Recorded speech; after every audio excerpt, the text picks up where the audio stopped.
What's up, everyone? Welcome to the video. Today we're going to take a look at how to replace the battery in this Mercedes-Benz remote key fob.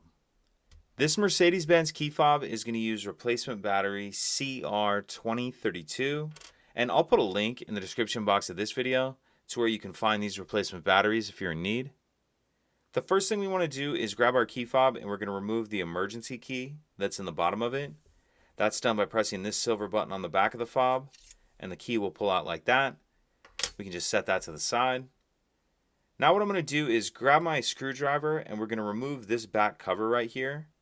So down on this end where that emergency key just came out of, what I'm going to do is take my screwdriver and I'm just going to touch on the very end, the very tip right here of that back cover like that. You can see it pops it up. And then once it pops off, it comes off of there pretty easy. What you don't want to do is get your screwdriver too far in there and get under this plastic piece and pry against that. So if you're feeling resistance, that may be what you're doing.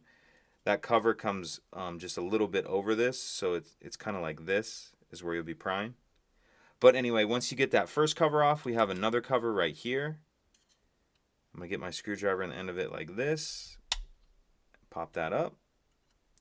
Once we get that off, we see our battery right here. Use my screwdriver just to get under the edge of the battery. Get it out of that holder.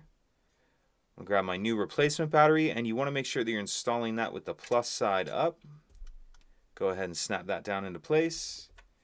And then we'll put this back cover on. You can see there's these two tabs on the top. And those kind of tuck in first like that. And then that snaps on. And then we'll snap this cover on.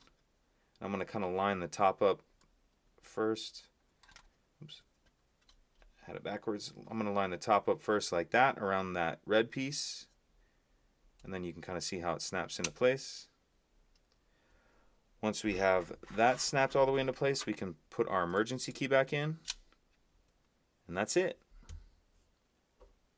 If you could take a second to like and subscribe, it helps us out, and I'd appreciate it.